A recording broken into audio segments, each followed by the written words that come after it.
bakit mo ako iniwan?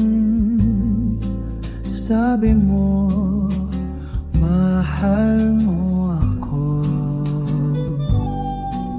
Sabi mo, ako lang ang laman ng puso mo.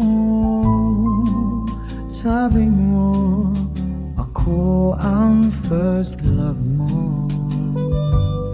Ngunit bakit mo ako iniwan?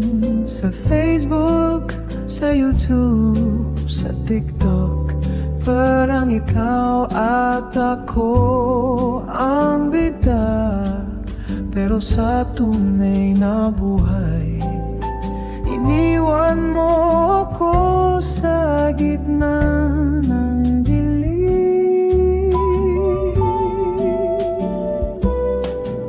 Siguro dahil hindi ako gwapo, hindi ako mayaman, hindi ako sapat sa mga mata mo.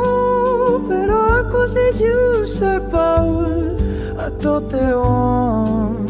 Pagmahal ko, ang sakit pala. Masakit pala masaktan ng isang babae na minsan pinangarap kong kasama.